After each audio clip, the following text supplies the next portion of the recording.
तो question number 4 discuss करते हैं हम। क्वेश्चन नंबर 4 में हमारे पास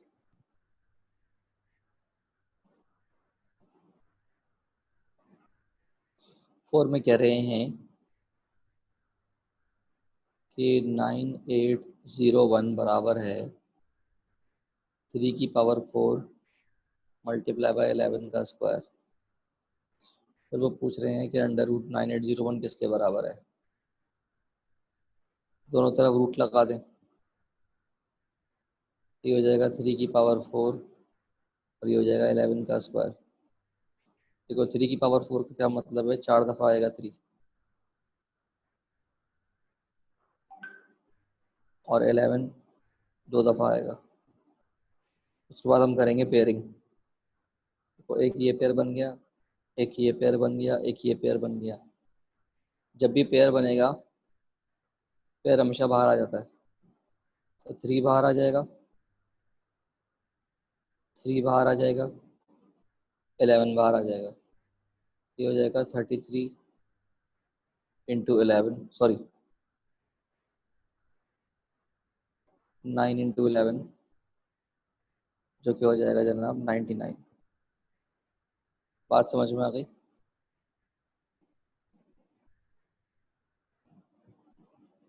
समझ में आ गया ये सवाल? ठीक है। इसके बाद क्वेश्चन नंबर 5। अब समझ में आ गया होगा तुम्हें कि क्वेश्चन नंबर 5 भी बिल्कुल इसी तरीके से होगा।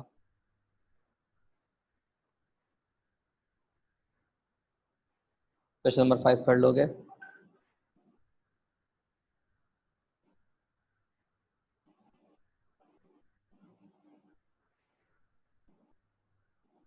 क्वेश्चन नंबर 6 करवाता हूँ मैं तुम्हें।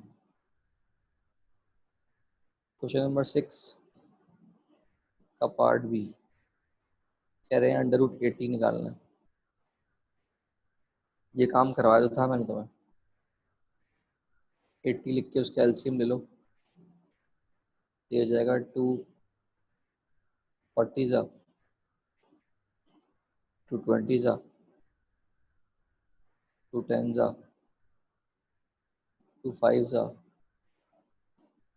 और 51 जा। तो इसका मतलब ये हो जाएगा 2 इंटू 2 इंटू 2 इंटू 2 इंटू 5। तो ये बन जाएगा पेयर। जो पेयर बनता है वो बाहर आ जाता है और जो पेयर नहीं बनता वो बाहर नहीं आता। तो इसका मतलब क्या हो जाएगा, ये 4√5। बात समझ में आ गई?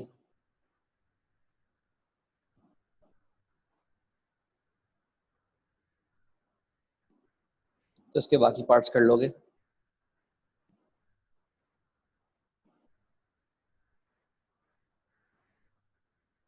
फटाफट नोट करो ये वाला पेज।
नोट कर लो तो बता देना, फिर मैं आगे बढ़ूंगा आगे। अच्छा ठीक है।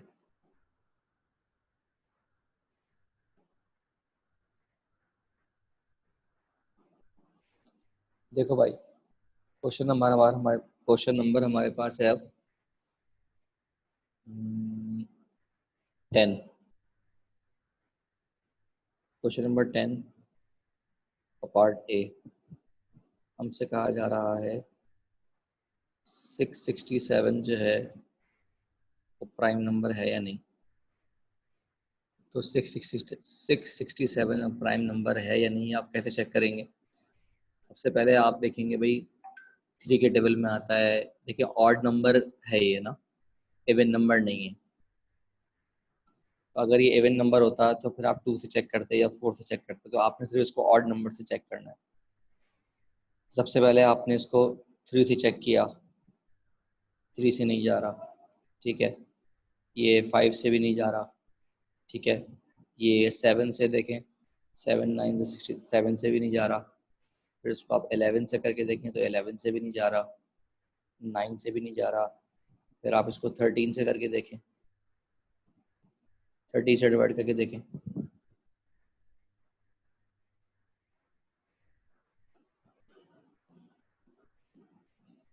13 से भी नहीं जा रहा। अच्छा, क्योंकि 3 से नहीं जा रहा था, 5 से नहीं जा रहा था, तो इसलिए 15 से भी नहीं जाएगा। 17 से ट्राई करें, 17 से ट्राई करके देखा, 17 से भी नहीं जा रहा। उसके बाद फिर हमने इसको देखना है कि हम इसको ट्राई करेंगे 19 से, 19 से भी नहीं जा रहा। तो इसको अब आप नंबर्स चेक करते रहेंगे कि ये किसके टेबल से जा रहा है या किसके टेबल से नहीं जा रहा है। तो मेरा ख्याल है ये जो है वो प्राइम नंबर है। चेक करो, बुक के पीछे आंसर दिया हुआ होगा।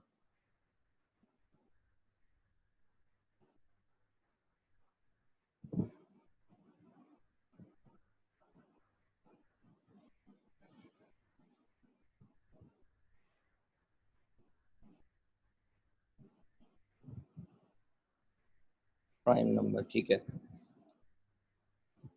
अब हमारे पास नेक्स्ट पार्ट है 677।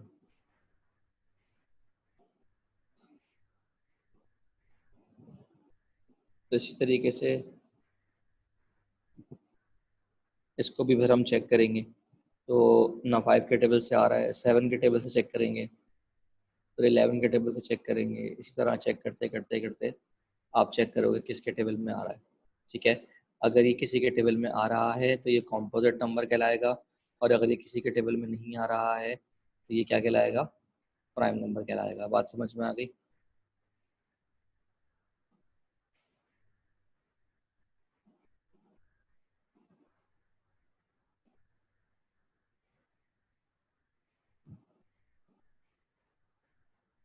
तो 677 अगर हम डिवाइड करें 11 से, तो 11 से भी नहीं जा रहा। 677 अगर हम डिवाइड करें 13 से, 13 से भी नहीं जा रहा। 677 अगर हम डिवाइड करें 17 से, 17 से तो जा ही नहीं रहा।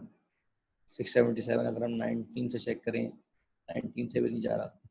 उसके बाद 677 अगर हम 23 से चेक करें, तो मेरा ख्याल है ये भी प्राइम नंबर ही है, चेक करें।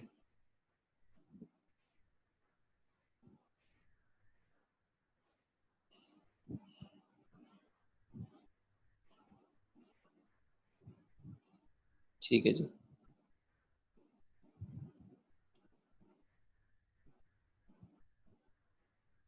आगे बढ़ते हैं। क्वेश्चन नंबर हमारे पास है 11। 11 में हमसे वो कह रहे हैं कि P और Q दोनों जो हैं वो होल नंबर हैं, और उसके बाद वो कह रहे हैं कि P इंटू क्यू जो है 37 के बराबर है। Find the value of P plus Q निकालना है। तो अब हमें क्या करना पड़ेगा? हमें 37 का एलसीएम लेना पड़ेगा। लेकिन 37 जो है वो क्या है? प्राइम नंबर है। जब 37 प्राइम नंबर है तो इसका एक ही फैक्टर होगा जो कि 37 होगा। तो इसका मतलब हम लिख सकते हैं 37 इंटू 1 इज इक्वल टू 37। ये बात समझ में आ गई?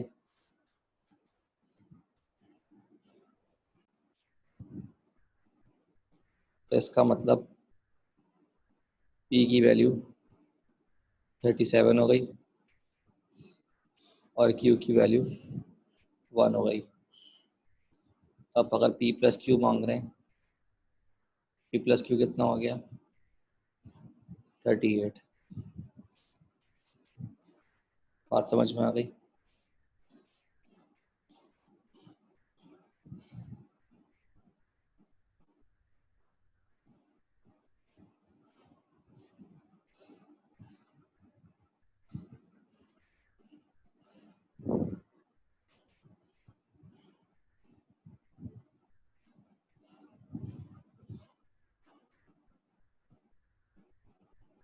अच्छा जी, क्वेश्चन नंबर 12 पे आ जाइए। क्वेश्चन नंबर 12 में कह रहे हैं कि n multiply by n plus 42, कह रहे हैं कि ये प्राइम नंबर है।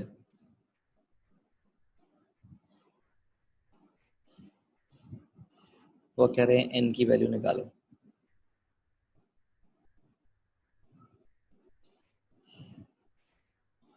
कैसे निकालेंगे आप? हाँ भी तला, प्राइम नंबर क्या होता है?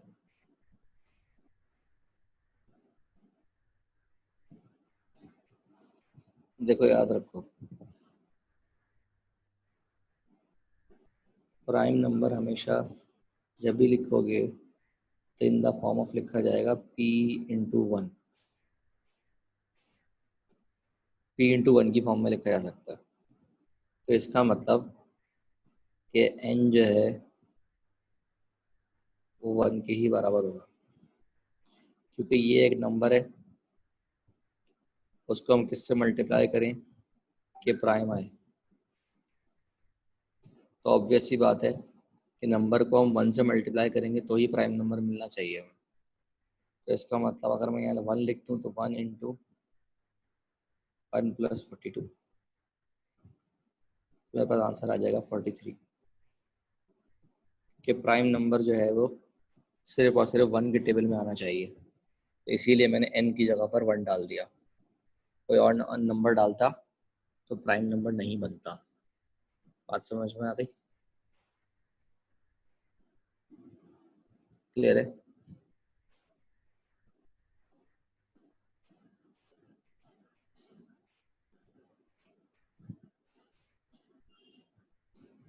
हाँ, जब भी ऐसी कोई सिचुएशन आएगी प्राइम नंबर मांगेंगे तो हम वन ही रखेंगे।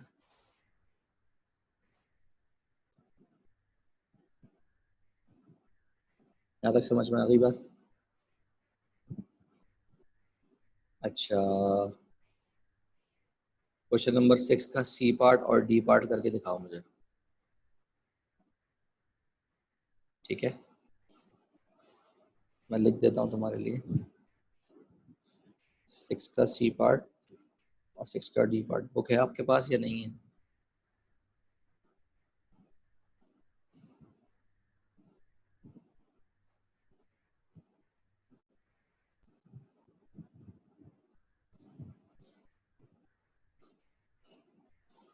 करो शाबाश।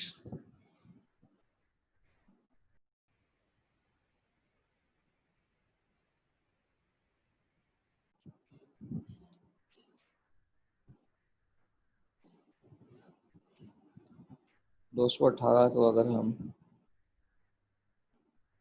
सॉल्व करें टू से, टू वन सा और फिर टू नाइन सा। ठीक है जी। उसके बाद इसको हम करेंगे, टू से तो जाएगा नहीं, थ्री से जाएगा। तो जनाब ये हो जाएगा थ्री, थ्री सा नाइन, वन गया कैरी। अच्छा अभी भी नहीं होगा ये,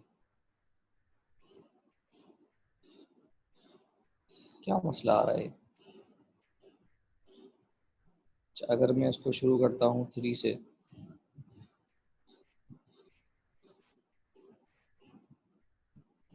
थ्री से भी नहीं जाएगा ये, जबकि आंसर इसका दिया हुआ है सिक्स।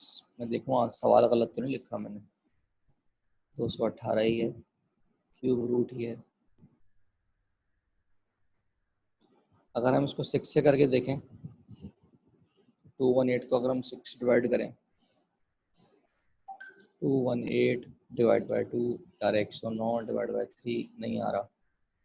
अच्छा जी, 218 को हम डिवाइड करें सिक्स से, नहीं आ रहा, 6 × 6 × 6 216। हाँ ये बुक में करेक्शन करो बेटा, ये हमारे पास सवाल गलत लिखा भाई, 218 नहीं है, ये 216 है। मैं वही कहूँ सही आंसर क्यों नहीं आ रहा। अब सॉल्व करो, शाबाश।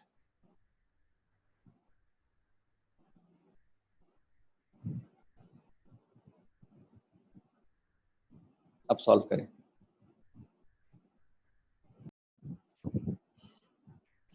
क्लियर है बेटा ये?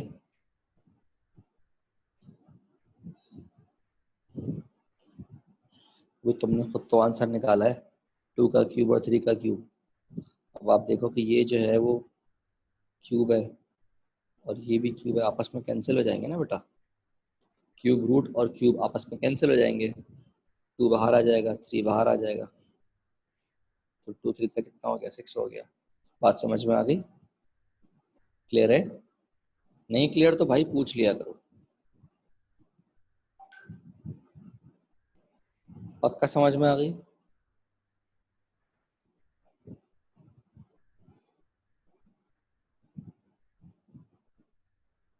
जी क्यूब कैंसिल हो गया। देखो बेटा, जैसे 2 का स्क्वायर है ना, और इस पर स्क्वायर रूट है, तो ये स्क्वायर से रूट कैंसिल हो जाता है। अगर 2 का क्यूब है और इस पे क्यूब रूट है, तो ये कैंसिल हो जाता है, 2 बचता है। समझ आ गई बात? क्लियर है?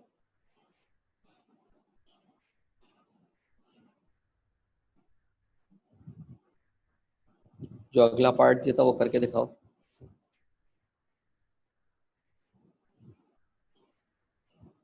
Cube root of 730।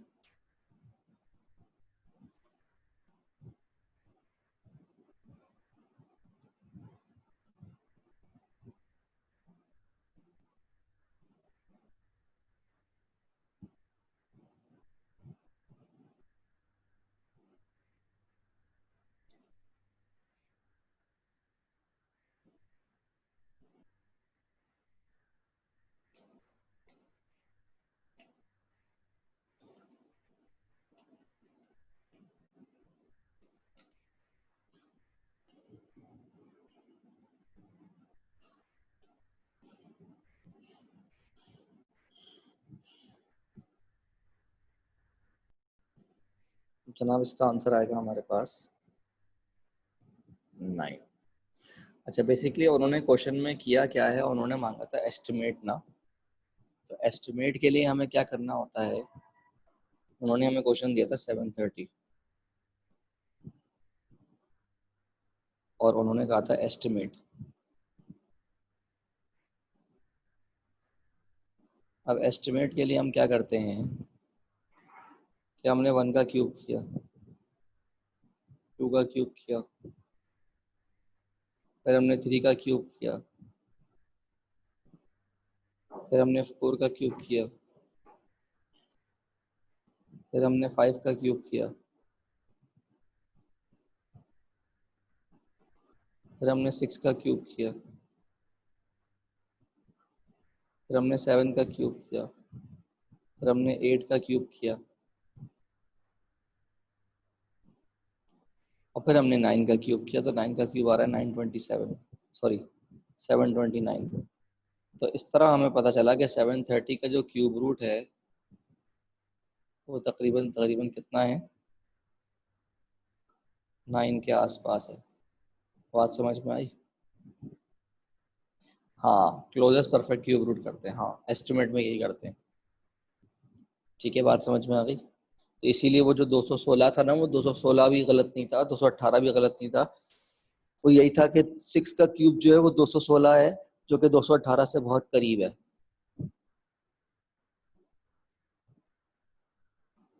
बात समझ में आ गई?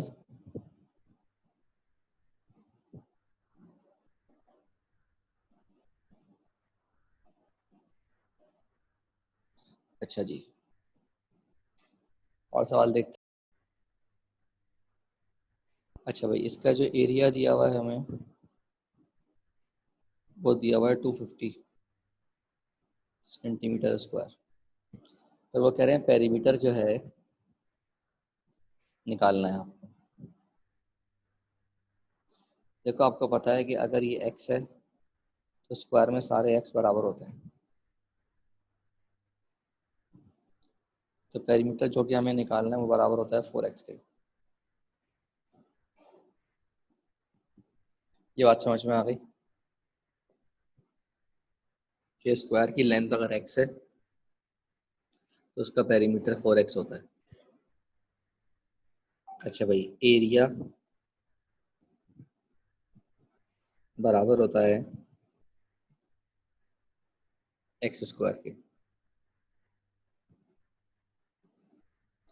तो यहाँ पर अगर हम रूट ले लें बोथ साइड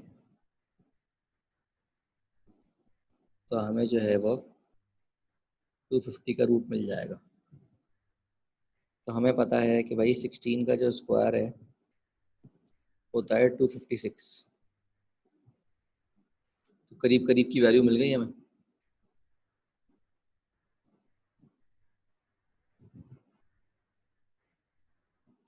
तो इसका मतलब x जो है तकरीबन कितना है 16।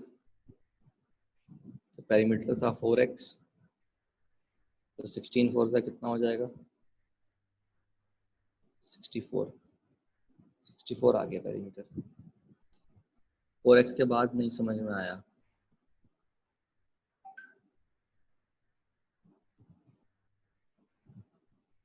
बेटा एरिया होता है एक्स स्क्वायर, ये बात पता है। स्क्वायर का एरिया एक्स स्क्वायर होता है, ये बात पता है। अगर मुझे एक्स निकालना है तो रूट लगा दिया बोथ साइड मैंने, क्योंकि एक्स पे स्क्वायर था।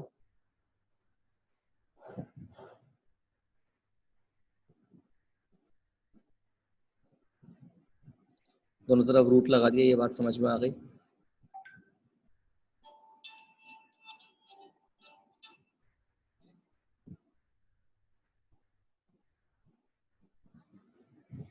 दोनों तरफ रूट लगा दिया, ये बात समझ में आ गई।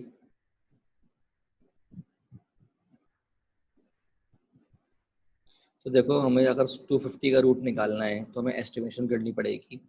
तो मुझे पता है कि भाई 16 का जो स्क्वायर है वो 256 होता है। तो 250 से करीब करीब आ गया।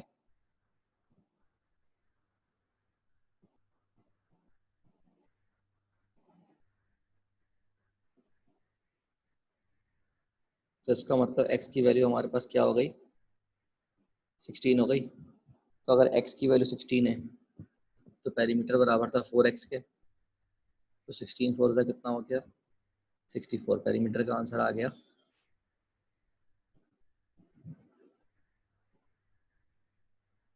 बात समझ में आ गई। ठीक है।